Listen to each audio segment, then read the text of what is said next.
नमस्कार, सभी का नमस्कार। बचपन में छोट रहे गो ब्राह्मण के लइका जैसे सब लोगन के मालूम बाटे। बाबूजी पुजारी बाड़न हमार, और इसे भगवान ये एगो सद बात बाटे कि भाग्य के और जीवन में का बनबा वो कुछ माई के पेट में ही गर्भ में जब इंसान रहेला तब वो ओकर डेस्टिनी कहल जाला, वो लिखल जाला। तो हमरो ऐसा कुछ शायद रहे, काहे कि परिवार में ना खानदान में ना साथ पीछे केहू सिनेमा से जुड़ल केहू रहे। बाबूजी पूजा पाठ में, माइयो कोनो एकदम गांव के जैसे माहौल होला। और वह में रामलीला के शुरुआत कैनी और सीता जी का रोल करत रहनी। ओजा से जीवन आगे बढ़ल और बाबूजी नचनिया बनबे, उनके बड़ा ही बात ना जमल कि हम कैसे सिनेमा में आई। लेकिन उनके मालूम ना रहे कि जौनपुर का नाम हिंदुस्तान के अपने जनवाय का कुंडली में आ गए रहे। माई बाबू का नाम बहुत सारा लोगन के जीवन के जरिया हमरा के भगवान बनाए चुन लेलेस की ये अहन, और ये बहुत लोगन के जीवन में एगो सूत्रधार रूप में बन के जरिया बनी है और सब लोगन के बढ़ाए में। उनमें परिवार, माई बाबू, बहन, भाई, सब लोग, पत्नी, बच्चा, बहुत सारा कई हज़ार लोगन के पेट का चूल्हा जले लगल जब भोजपुरी सिनेमा के शुरुआत भई। आज 50,000 से ज़्यादा लोगन का चूल्हा जलाता। तो ये कुल निर्धारित रहे और मेहनत करे लगनी। बाबूजी खिलाफो रहना, नचनिया बनबे और से पिटाइयो भइल, लिहो भइल, सब जीवन में होला। और आज आप लोगन के समक्ष ही रुआ लोग हमरा के बना देला। आप लोगन का कोटि कोटि धन्यवाद, प्रणाम कि हमके बहुत सारा रूप में वो हेलो इंस्पेक्टर है, तेरे नाम रहे, या भोजपुरी या हिंदी सिनेमा या रियलिटी शो या बिग बॉस या ज़िंदगी झंड बा, फिर भी घमंड बा, कई सारा रूप हमार देखला। कई सारा रूप महादेव का कृपा बाटे कि 9 रस से लेके कई सौ रूप एक शरीर में भगवान दे देलन। ओकरे अंदर अर्धनारीश्वरो बाड़न, नारियो बा, महिला हो एगो बा, एगो पुरुष बा, एगो बेटा बा, एगो पति बा, एगो कई सारा रूप।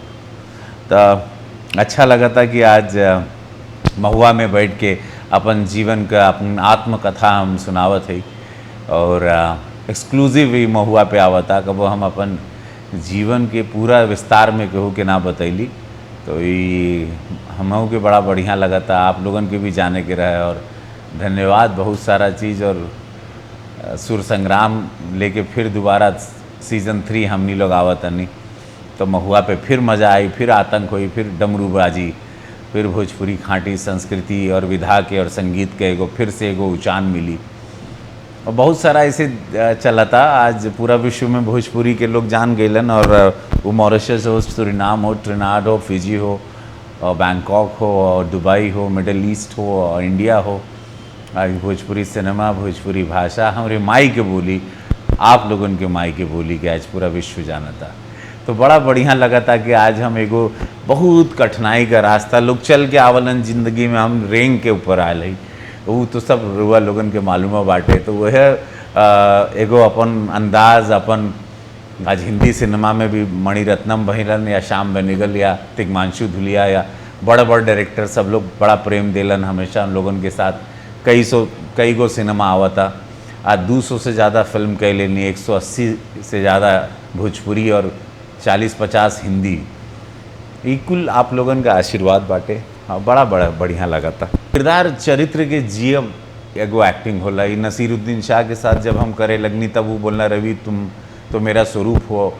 अमिताभ बच्चन जी के साथ जब काम करनी गंगा में, तो कहलन करे भैया आप तो भोजपुरी के महानायक है। महानायक का खिताब अमिताभ बच्चन दिलन। दिलीप कुमार हमरे संगे पिक्चर बनौलन तो बड़ा खुश होना कि रवि अभी तक तो हम सबको रुलाते थे, तुम हमको जीवन में पहली बार रुलाए, अब तक बन जा सजनवा हमार। दिलीप साहब सायरा बानो प्रोड्यूस कर ले रहे। ये सब आशीर्वाद इतना बड़ लोगन का मिल गए बाड़ी। सारे अवघड़ कलाकार बाड़न हिंदुस्तान के लोग कई साल से आनंद देताड़न, कई रूप लेके लोग आए हैं। और ये लोगन से जब आप लोगों के अपने जैसे एक जूनियर कलाकार के जो उन लोगन से जूनियर बाड़न, अमिताभ बच्चन, दिलीप साहब, नसीरुद्दीन शाह, तो बड़ा आशीर्वाद भेटाइल। आज 90-95% सब कलाकार लोगन के साथ हम काम कैले नहीं। और हमरा की पसंद करे के कारण लगा था हमरा के कि हम जोन चरित्र जीला वो आप लोगन के बड़ा पसंद आवाला। हम कोशिश हमारी यह रहला कि एक्टिंग ना करी, काहे कि एक्टिंग जैसन कोनो शब्द दुनिया के कोनो डिक्शनरी में नहीं कि चला एक्टिंग कर। आप जीते हैं, आप उसको पढ़ते हैं, जब आप बहुत जीवन देख लिए रहते हैं ना तो आप कहीं ना कहीं आपके जीवन में वो इंसान आया रहता है, खाली आपको ऑब्जर्व करना है। और जब वो ओकरा के तेरे नाम में जब हम पंडित बन्नी या लक राघव में एगो साइको कैरेक्टर है, और अब बुलेट राजा आवा था तिग्मांशु दुलिया का, सैफ अली, सोनाक्षी सिन्हा और हम, ओकरा में हम दिन में औरत है, राती में हम शूटर है सुमेर यादव जो कि किल करता है, रात को मारा ला लोगन के। नारी अर्धनारेश्वर, ये माधुरी दीक्षित हमको बोली थी कि हम होठों पे ऐसी बात वैजंती माला बन गए थे झलक में लास्ट। बोली थी कि तुम तो इतनी खूबसूरत पुरुष को इतना खूबसूरत कभी नहीं देखा, और बड़ा तारीफ़ कैले रहनी। तो ऐसे कुछ बार कृपा बाटे हमरा के लगा था माई बाबू का, परिवार का, भोजपुरी समाज का, हिंदुस्तान के अवाम का, कि उन लोगन के लगा रवि किशन हमारे में से काम है। और बगैर कुछ जनवाए, जैसे सूर्य देवता खुद आवलन तो कबो बतावलन नहीं, जाहिर नहीं करवावलन कि हम आ गए लहिया तो एहसान कर। आप लोगन का प्रेम बाटे, काहे कि हमेशा हम काम में और अपने भ्रमण में और परिवार में लीन रहीला, या कसरत करीला, 1-1.5 घंटा 2 घंटा कसरत करीला। और यही से इतना साल से आप लोग हमरा के फिट देखा ताड़ा, काहे कि हम रोज़ कसरत करीला, शाकाहारी है, और शरीर का बड़ा ख्याल रखीला। आप लोगन के भी शरीर का बड़ा ख्याल रखे, रोज़ कसरत करे के चाहिए, आधा 1 घंटा घंटा भर तो एटलीस्ट शरीर के अपना देना चाहिए, क्योंकि यही शरीर है जो भगवान, वो मंदिर है आपका। और कहावत बा ना कि जान है तो जहान है, कसरत भी कैल करा, बड़ा अच्छा लगा था।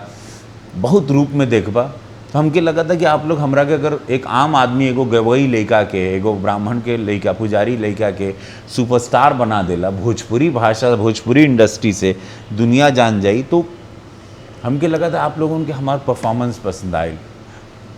और अब वह कर्जा उतारे का हम कोशिश करीला कि कैसे कैसे रूप में आप लोगों के हम आनंद दें। पूजा पाठ करते हैं, भगवान को आसमान में देख के मनन करते हैं, मूर्ति पूजा भी करते हैं शिव जी की,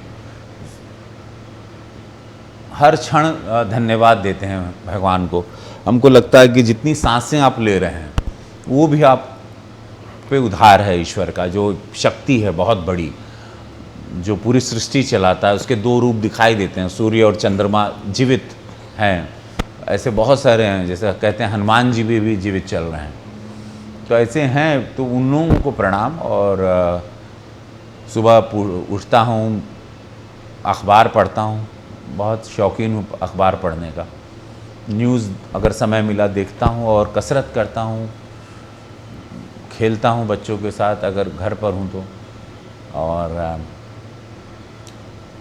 सिनेमा सोचता रहता हूँ नया सिनेमा क्या होगा, कपड़े क्या पहनूंगा, लुक क्या होगा, बाल कैसे होंगे, बॉडी कैसे होगी, आंखें कैसी होगी, मूंछ कैसे होगी, ये किरदार पे काम करता रहता हूँ। रोज़ का है, और बैलेंस इसलिए रखता हूँ कि जैसे कि इस वक्त आप हमको घर में देख रहे हैं, ये पहली बार हम अपना घर दिखा रहे हैं, तो ये ग्राउंडेड वानी कहें कि पेड़ पौधा, नेचर, शक्ति, जीवन की सच्चाई, अध्यात्म, माई बाबूजी के इतना सिखावल मिल गई बा कि कबो पगलाई नहीं, हमेशा मस्त रहब।